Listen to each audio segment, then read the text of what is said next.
Hey diary listeners, welcome back to my channel. Thank you for being here. So for this entry, I'm going to continue the Get to Know Me series. The first part I did, just a Q&A for you guys to get to know me a little bit more. The second one was a Christian edition, and this one will be a travel edition.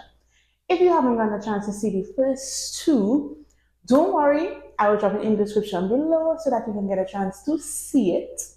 But without further ado, let's get into the travel edition.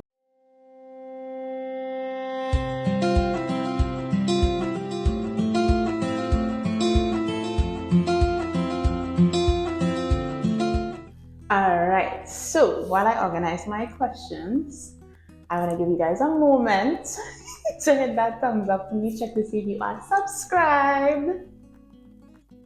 So the first question is, what is your all-time favorite travel destination? And you guys know that it is Bahamas.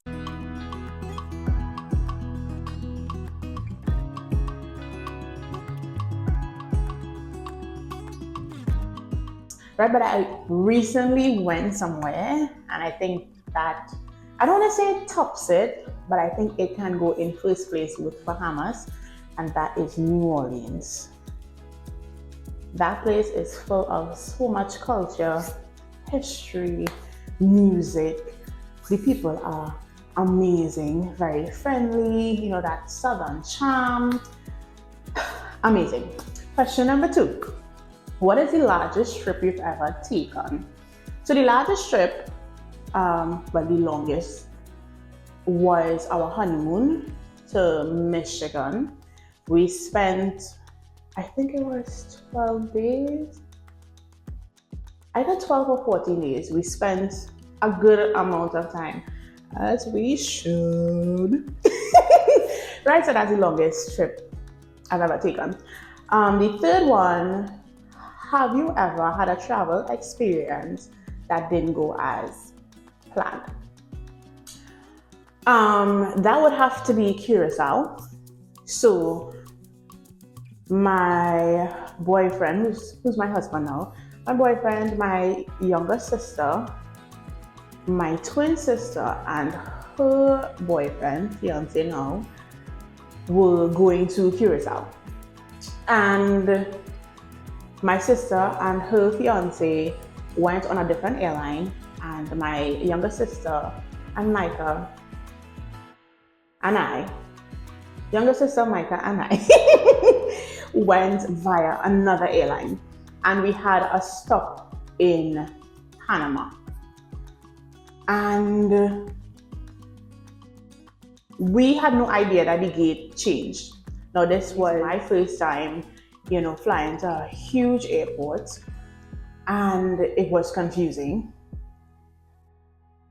And we missed our flight. Basically, long story short, we missed our flight. They changed the gate. They didn't announce it. We were supposed to check the boards. Apparently, we didn't check the boards, and we didn't get to go to Curacao for the duration. We had to stay in Panama for 2 days. It was either 2 or 3 days, because the next flight going out was 2 or 3 days later. So we had to be stuck in Panama, had to get a hotel last minute in Panama. And then to top it off, our bags went on the plane. My sister and my bags, my husband, he had a carry-on, so his bag was with him. But my sister and I, we had a checked bag, and that bag was on the plane. Womp, womp, womp. That was just horrible. But we did make a good trip out of it, and that was the same trip that I got proposed to. Next question, number 4. How do you decide where to travel next? So basically what I do, I normally have a bucket list of places that I would like to visit. And depending on the season, the time, peak season, off season, that kind of thing, as well as a budget, I'm able to decide, okay, maybe I can probably do Maldives this time. Maybe I could only afford to go, Portugal. Maybe I could only decide to go, or have the budget to go Barbados. So I basically have a bucket list, and it depends on the season that I'm looking to go and the activities around that time and that kind of thing. Yeah. So the first question: do you prefer city trips or nature getaways? I would like to say I've sort of like only did city trips thus far, so I don't have a preference. I mean, I do have a preference. I really want to go to a cabin. Like, I really want to do that kind of glamping vibe. Um, Micah is not with it unless we're like in a group.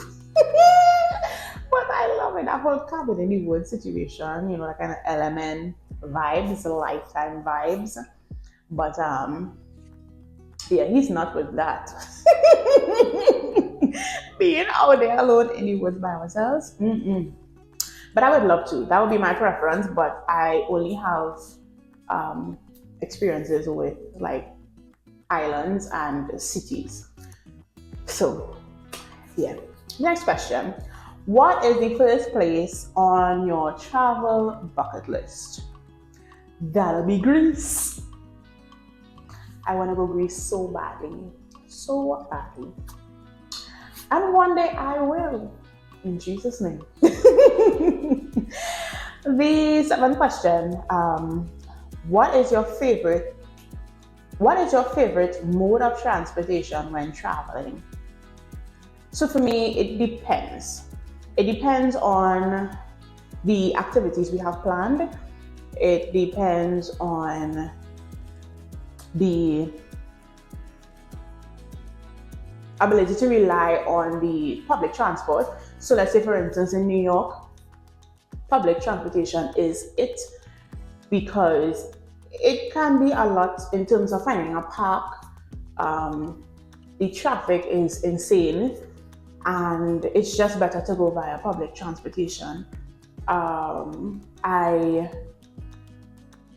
in another like Curacao. So we went to Curacao and we had to rent a vehicle because the activities that we planned, we went to different places. So, you needed a car for that.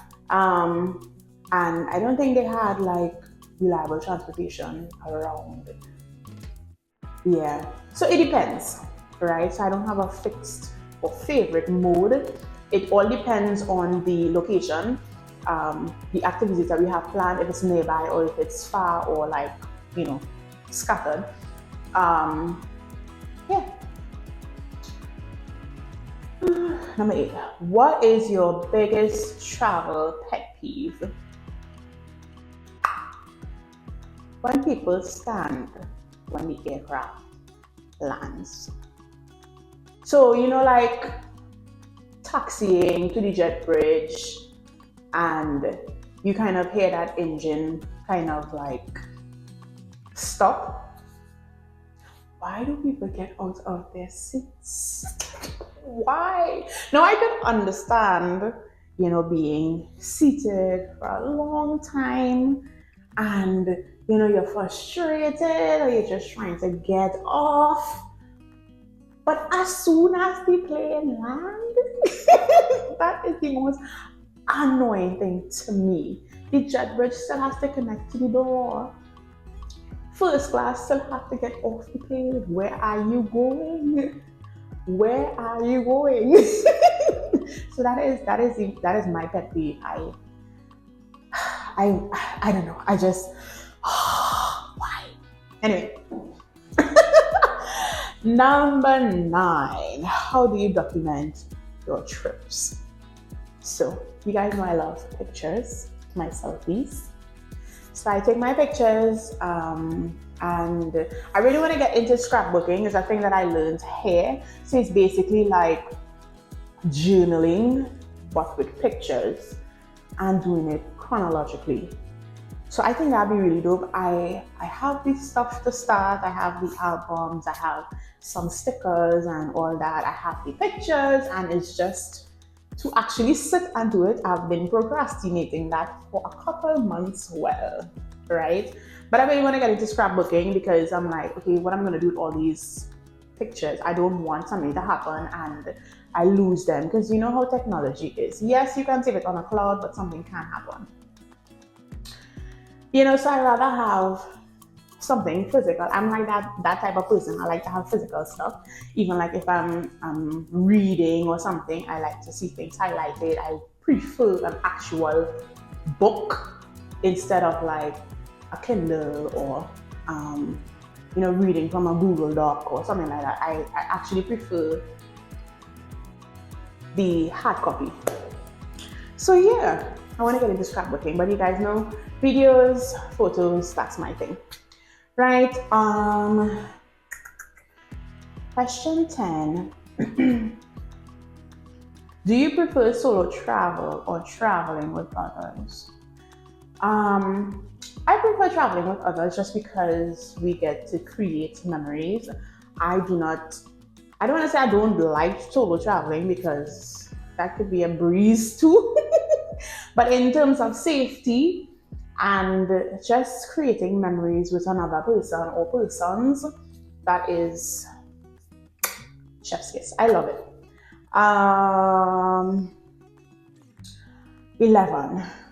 How do you stay on budget while traveling? By staying on budget. So you research what you want to do, right? And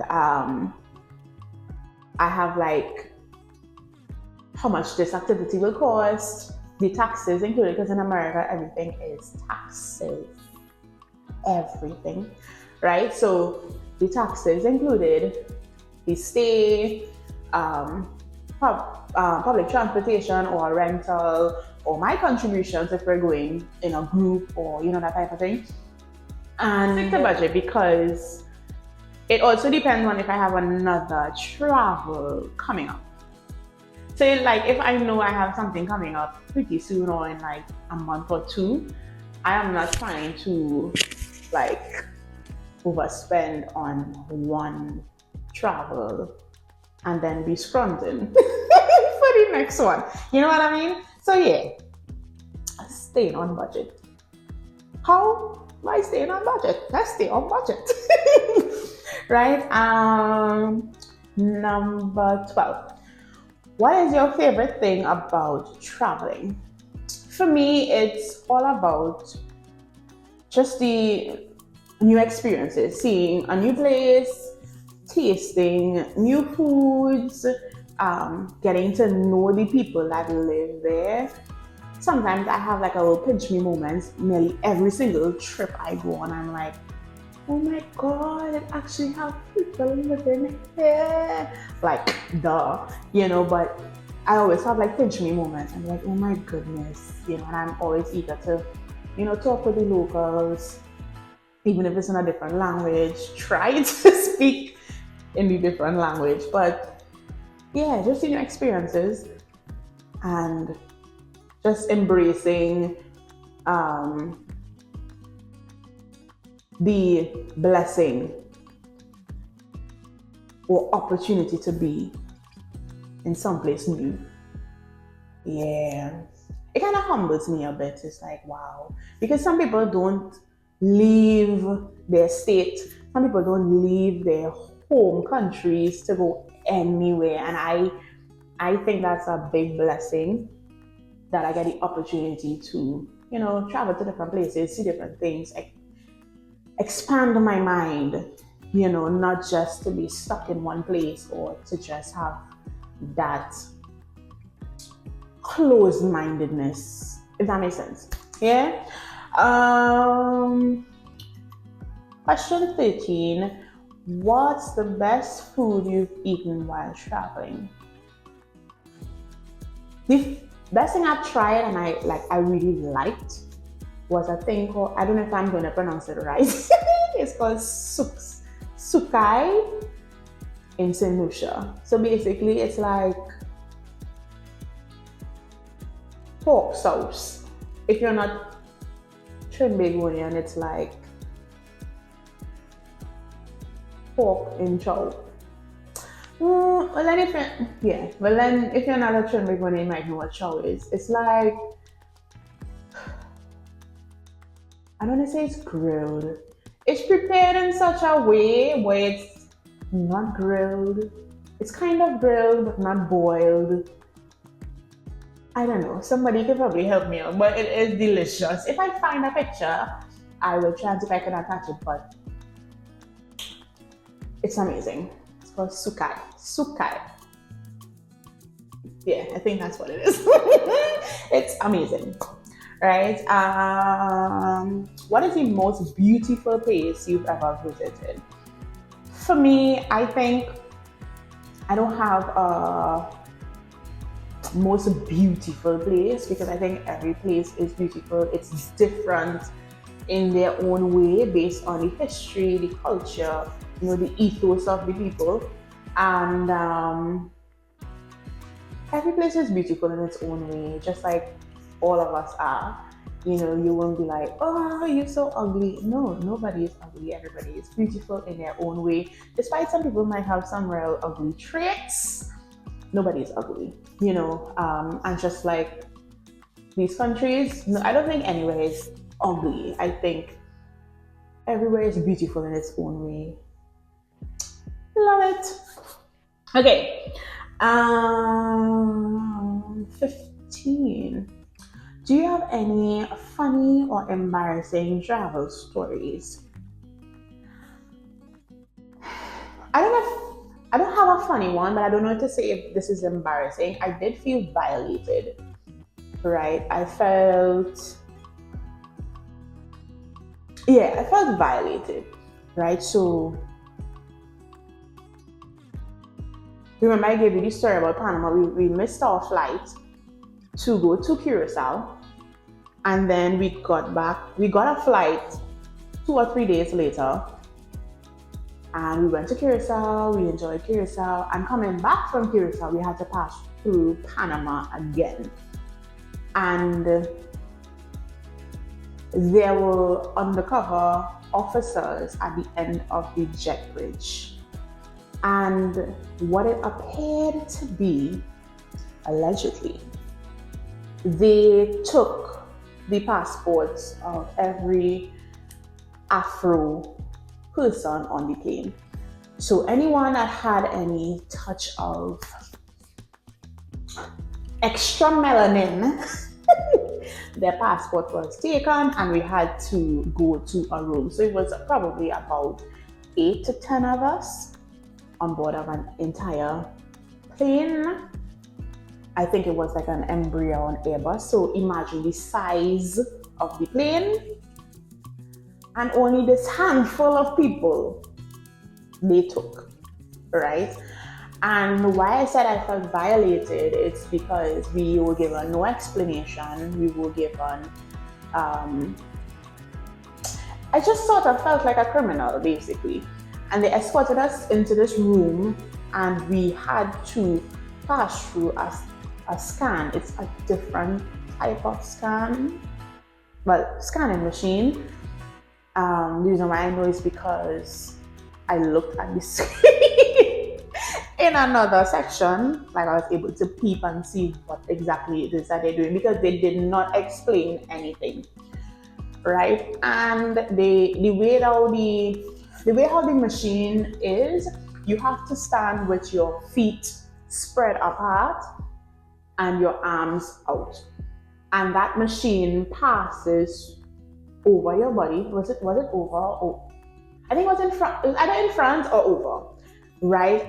And basically that scans your entire body, like everything. So in this scan, I'm able to see all my pelvic area, my stomach, my chest cavity, everything. But it's a scan, so you're not gonna see the actual vivid, thing.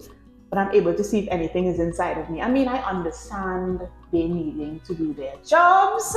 I have no problems with that, but I sort of felt violated. I felt as though, you're saying all up in me with no permission, and we didn't do anything to, be deemed criminal or anything like that, right? So I sort of felt violated. I felt embarrassed because it's like, we are in this this line, this queue heading to a room, no explanation, passports confiscated, and we just have to pass through a scan. And eventually, all of us left the room because they couldn't find anything. Of course not, because I mean, yes, it's routine checks, but at the same time, give a little explanation. Like, say something. Say, hey, okay, we're gonna just check just to make sure if you guys are okay, and then we'll have you on your way. They weren't concerned if anyone had connecting flights. There were two people who were concerned about that. They say, hey, I have a connecting flight soon.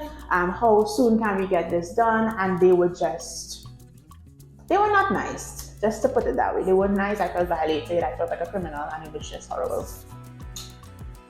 So I am not in a rush to go to Panama anytime soon or pass through Panama at all.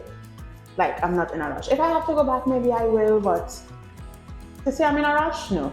And that was since 2019. It's 2024 now, and right? I've never experienced that in any other airport. Of all the travels that I've done, any checks or anything, any routine checks, anything, even my hair, because my hair is locks, and sometimes people tend to hide things in their locks.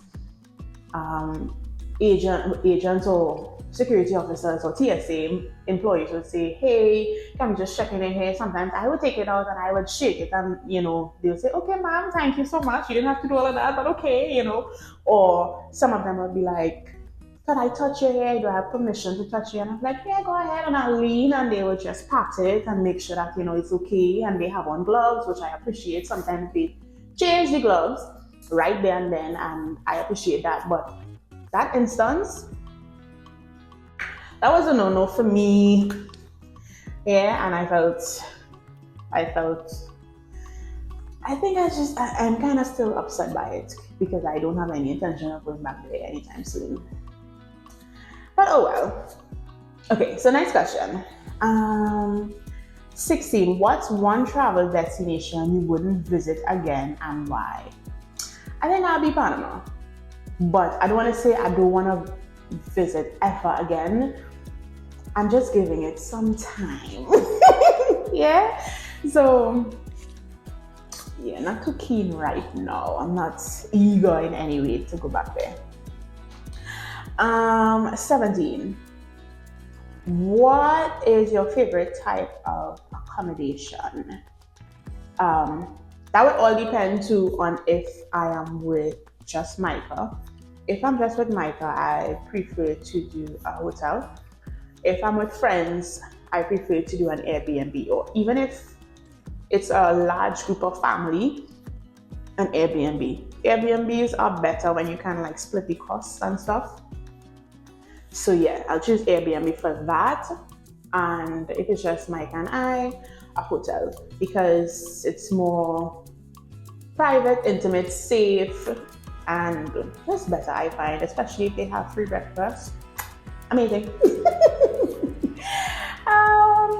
Okay, question 18, I think. What is one place everyone should visit at least in their lifetime? And I would say Hawaii. Hawaii is beautiful. It's amazing. It's a place that I didn't expect to look the way it did. And it was just beautiful. The locals were nice. I do want to go back to visit the other islands around and do a little bit more. So I do have intentions of going back to Hawaii. I don't know how soon, but I would love to go back. And I would say if you can visit Hawaii, visit Hawaii. Trinidad too. Right. Question 19. What is the strangest food you've ever eaten on a trip? So the recent trip I had, I sometimes I like to try things, sometimes I do like to try new things, and it's something that I'm trying my best to get out of. But on this recent trip, I tried alligator. And it wasn't bad. It actually wasn't bad. It tasted like moist chicken. It wasn't bad at all, but I couldn't eat more than one. Like one piece. I could eat more than one piece because I felt as though the alligator was like kind of staring at me. So that was but it tasted really good. It's strange because of course it's not normal, but it didn't taste bad. It actually tasted really good. Question 20.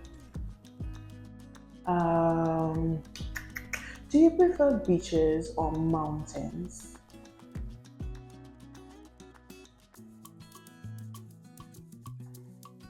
I like it both equally. Like, I love a beach, but I also love the view of a mountain. Like, I like to look at the landscape, the peak, the valley, the beauty of the trees and all that.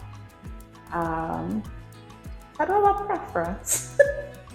I love them both equally. And yeah, I love them. But I think I'll leave that there for now. I want to know what embarrassing story you have while traveling. Yeah. Also, if you probably ate anything strange and you don't like it, or you liked it, let me know. Um, Also, there's another one that I wanted to find out. Um, right, if you have a number one trip on your bucket list, like if there's one place that you want to visit so badly, like if it's Maldives, is it Israel? I want to visit Israel. I want to visit Israel so badly. If it's Israel, if it's probably a Caribbean island like Turks and Caicos, if it's I don't know South Africa, let me know. I just find traveling is so fun. Like even like talking to people about it, hearing their stories, getting recommendations if to go to this place. Just hearing the back and forth of a particular place. I'm like, okay, I could probably try and visit there next. Okay, well, I know what to look for when I go there. You know what I mean? So, yeah. So, let me know. I think this will be really fun. Make sure you like, share, and subscribe. And thank you so much for all of your love and your support thus far. I really appreciate it. Thank you for the community that we have. And your girl loves you guys. But yeah, I'll leave it there for now and I'll talk to you soon. Bye.